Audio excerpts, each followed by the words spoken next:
ಎಲ್ಲರಿಗೂ ನಮಸ್ಕಾರ. ಇದು ಪ್ರವಾಸಿ ಪ್ರಪಂಚದ ಟ್ರಾವೆಲ್ ಬುಲೆಟಿನ್. ನಾನು ನಿಸರ್ಗ. ಈಗ ಹೆಡ್ಲೈನ್ಸ್.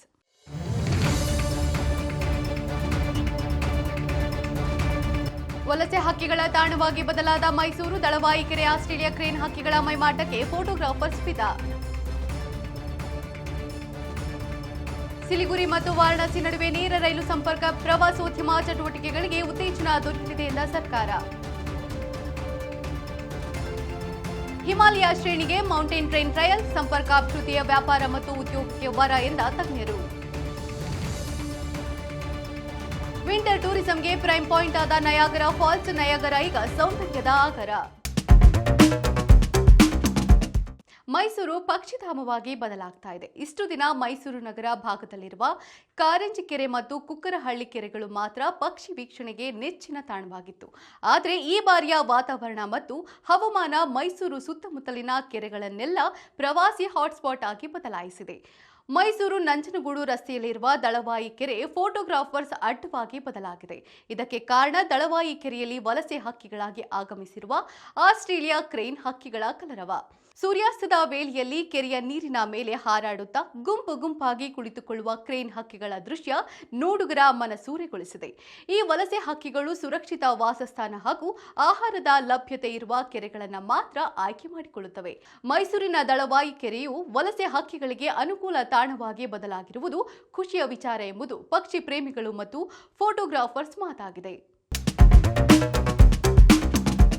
ಸಿಲಿಗುರಿ ಮತ್ತು ವಾರಣಾಸಿ ನಡುವೆ ನೇರ ರೈಲು ಸಂಪರ್ಕ ಕಲ್ಪಿಸುವ ಹೊಸ ಯೋಜನೆಗೆ ಬಂಗಾಳದ ಪ್ರವಾಸೋದ್ಯಮ ತಯಾರಿ ನಡೆಸಿದೆ. ಈ ಹೊಸ ರೈಲು ಸಂಪರ್ಕವು ದೇಶದ ಪ್ರಮುಖ ಧಾರ್ಮಿಕ ಮತ್ತು ಪ್ರವಾಸಿ ಕೇಂದ್ರಗಳನ್ನು ನೇರ ಸಂಪರ್ಕಕ್ಕೆ ತರಲು ಯೋಜನೆಯನ್ನ ರೂಪಿಸಲಾಗಿದೆ ಎಂದು ಸರ್ಕಾರ ತಿಳಿಸಿದೆ. ಪ್ರಸ್ತುತ ಸಿಲಿಗುರಿ ವಾರಣಾಸಿ ನಡುವಿನ ನೇರ ಸಂಪರ್ಕದ ಕೊರತೆಯಿಂದ ಪ್ರವಾಸಿಗರು ತೊಂದರೆಗೀಡಾಗಿದ್ದರು. ಹೊಸ ರೈಲು ಮಾರ್ಗ ಕಾರ್ಯಾರಂಭವಾದ ಬಳಿಕ ಪ್ರಯಾಣ ಸಮಯ ಕಡಿಮೆಯಾಗಲಿದ್ದು ಪ್ರವಾಸಿಗರ ಪ್ರಯಾಣಕ್ಕೆ ಅನುಕೂಲವಾಗಲಿದೆ. ಇದರಿಂದಾಗಿ ಡಾರ್ಜಿಲಿಂಗ್, ಕಾಲಿಂಪೋಂಗ್, ಡೂರ್ಸ್ ಮತ್ತು ಸಿಕ್ಕಿಂಗೆ ತೆರಳುವ ಪ್ರವಾಸಿಗರ ಸಂಖ್ಯೆಯು ಹೆಚ್ಚಾಗಲಿದೆ ಎಂಬ ನಿರೀಕ್ಷೆ ಇದೆ. ವಿಶೇಷವಾಗಿ ವಾರಣಾಸಿಯಂತಹ ಪ್ರಮುಖ ಧಾರ್ಮಿಕ ಕೇಂದ್ರದಿಂದ ನೇರ ರೈಲು ಸಂಪರ್ಕದಿಂದ ಪ್ರವಾಸೋದ್ಯಮ ಚಟುವಟಿಕೆಗಳಿಗೆ ಉತ್ತೇಜನ ದೊರೆಯಲಿದೆ. ಈ ಯೋಜನೆಯು ಪ್ರವಾಸೋದ್ಯಮ ಮಾತ್ರವಲ್ಲದೆ ವ್ಯಾಪಾರ, ಶಿಕ್ಷಣ ಹಾಗೂ ಪ್ರಾದೇಶಿಕ ಆರ್ಥಿಕ ಚಟುವಟಿಕೆಗಳಿಗೂ ನೆರವಾಗಲಿದೆ ಎಂದು ಸ್ಥಳೀಯ ಪ್ರತಿನಿಧಿಗಳು ಅಭಿಪ್ರಾಯಪಟ್ಟಿದ್ದಾರೆ.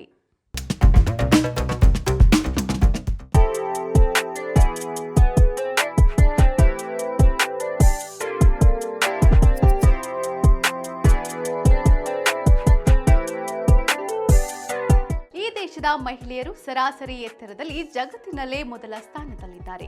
ಇಲ್ಲಿನ ಮಹಿಳೆಯರ ಸರಾಸರಿ ಎತ್ತರ ಸುಮಾರು 170 ಸೆಂಟಿಮೀಟರ್. ಪುರುಷರ ಎತ್ತರದಲ್ಲೂ ಈ ದೇಶ ಜಗತ್ತಿನಲ್ಲೇ 4ನೇ ಸ್ಥಾನದಲ್ಲಿದೆ. ನಾವೆಲ್ಲರೂ ಇಷ್ಟಪಟ್ಟು ಧರಿಸುವ ಜೀನ್ಸ್ ಪ್ಯಾಂಟ್ನ ಮೂಲ ಐಡಿಯಾ ಈ ದೇಶದ್ದು ಎಂಬುದು ಅನೇಕರಿಗೆ ತಿಳಿದಿಲ್ಲ. ಜೀನ್ಸ್ನ ಸಹ ಸಂಶೋಧಕನಾದ ಜಾಕೋಬ್ ಡಬ್ಲ್ಯೂ ಡೇವಿಸ್ ಈ ದೇಶದ ರೀಕಾದಲ್ಲಿ ಜನಿಸಿದವರು. ಅವರು ನಂತರ ಅಮೆರಿಕೆಗೆ ವಲಸೆ ಹೋಗಿ ಲಿವೈ ಸ್ಟ್ರಾಟ್ಸ್ ಅವರೊಂದಿಗೆ ಸೇರಿ ಜೀನ್ಸ್ ಪ್ಯಾಂಟ್ ವಿನ್ಯಾಸಗೊಳಿಸಿದ್ರು. ಈ ದೇಶದಲ್ಲಿ ವೆಂಡರ್ ರಾಪಿಡ್ ಎಂಬ ಜಲಪಾತವಿದೆ. ಇದು ಎತ್ತರದಲ್ಲಿ ಬಹಳ ಚಿಕ್ಕದಾಗಿದ್ದು ಯುರೋಪಿನಲ್ಲಿ ಅತ್ಯಂತ ವಿಶಾಲವಾದುದು. ವಸಂತ ಕಾಲದಲ್ಲಿ ಮೀನುಗಳು ಈ ಜಲಪಾತದ ಮೇಲೆ ಹಾರುವುದನ್ನ ನೋಡುವುದು ಒಂದು ಅದ್ಭುತ ಅನುಭವ. ಹಾಗಾದ್ರೆ ಈ ದೇಶ ಯಾವುದು? ಹಿಮಾಲಯ ಟೂರಿಸಂಗೆ ರೈಲು ಪರಿಚಯಿಸಲು ಕೇಂದ್ರ ಸರ್ಕಾರ ನಿರ್ಧರಿಸಿದೆ. ಹೌದು, 2026ರ ಕೇಂದ್ರ ಬಜೆಟ್ನಲ್ಲಿ ರೈಲು ಸಂಪರ್ಕ ಹಾಗೂ ಹಿಮಾಲಯ ಪ್ರದೇಶಗಳಾಗಿ ಮೌಂಟೇನ್ ರೈಲ್ಗಳನ್ನು ಕೇಂದ್ರ ಸರ್ಕಾರ ಘೋಷಿಸಿದೆ. ಹಿಮಾದ್ರಿ, ಉತ್ತರಾಖಂಡ್, ಜಮ್ಮು ಸೇರಿದಂತೆ ಪರ್ವತ ಪ್ರದೇಶಗಳಿಗೆ ಮೌಂಟೇನ್ ರೈಲು ಸೇವೆಗಳು ಪ್ರಾರಂಭವಾಗಲಿದೆ. ಭಾರತೀಯ ರೈಲ್ವೆ ಇಲಾಖೆಯ ಕ್ಯಾಪೆಕ್ಸ್ ಆದಾಯ ಮೊತ್ತವು 2.8 ಲಕ್ಷ ಕೋಟಿ ತಲುಪುವ ನಿರೀಕ್ಷೆ ಇದ್ದು ಹೊಸ ಮಾರ್ಗ ಮತ್ತು ಸಂಪರ್ಕ ಪ್ರದೇಶಗಳ ಅಭಿವೃದ್ಧಿಗೆ ಬಳಸಲಾಗುತ್ತದೆ ಎಂದು ಕೇಂದ್ರ ತಿಳಿಸಿದೆ. ಮೌಂಟೇನ್ ಟ್ರೈನ್ ಯೋಜನೆ ಟೂರಿಸ್ಟ್ ಡೆಸ್ಟಿನೇಷನ್ಗಳಿಗೆ ಸುಲಭ ಸಂಪರ್ಕ ಮಾರ್ಗವಾಗಲಿದ್ದು ಸ್ಥಳೀಯ ವ್ಯಾಪಾರ ಮತ್ತು ಉದ್ಯೋಗಗಳಿಗೆ ಬಲ ನೀಡಿ ಪ್ರವಾಸೋದ್ಯಮದ ಏಳಿಗೆಗೆ ಕಾರಣವಾಗಲಿದೆ ಎಂಬ ಅಭಿಪ್ರಾಯ ವ್ಯಕ್ತವಾಗುತ್ತಿದೆ. ಈ ಸೇವೆಗಳು ಪ್ರವಾಸೋದ್ಯಮ ಮತ್ತು ಸ್ಥಳೀಯ ಸಂಪರ್ಕವನ್ನು ಅಭಿವೃದ್ಧಿಪಡಿಸುವಲ್ಲಿ ಮಹತ್ವದ ಪಾತ್ರ ವಹಿಸಲಿದೆ ಎಂಬುದು ತಜ್ಞರ ಮಾತಾಗಿದೆ.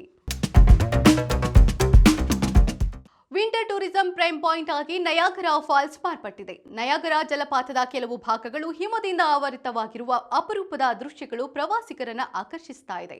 ಈ ಅಪರೂಪದ ದೃಶ್ಯವನ್ನ ವೀಕ್ಷಿಸಲು ಹಲವು ಪ್ರವಾಸಿಗರು ಪ್ರಪಂಚದ ಮೂಲೆ ಮೂಲೆಗಳಿಂದ ಆಗಮಿಸ್ತಾ ಇದ್ದಾರೆ ಎಂದು ವರದಿ ತಿಳಿಸಿದೆ. ಹಿಮದಿಂದ ಆವೃತಗೊಂಡ ಜಲಪಾತದ ಸುತ್ತಲೂ ಹಿಮದ ಆಕಾರಗಳು ಪ್ರವಾಸಿಗರ ಗಮನ ಸೆಳೆದಿದೆ.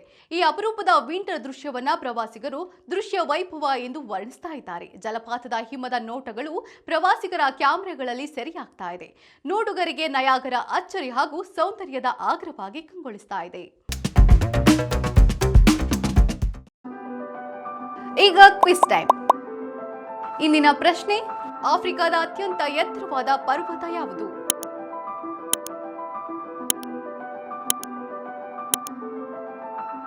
ಸರಿಯಾದ ಉತ್ತರವನ್ನ ಕಮೆಂಟ್ ಮಾಡಿ ತಿಳಿಸಿ. ಇದಾಗಿತ್ತು ಇವತ್ತಿನ ಟ್ರಾವೆಲ್ ಬುಲೆಟಿನ್. ನೋಡ್ತಾ ಇರಿ ಪ್ರವಾಸಿ ಪ್ರಪಂಚ, ವಿಹಾರವೇ ವಿಶ್ವ. ನಮಸ್ಕಾರ.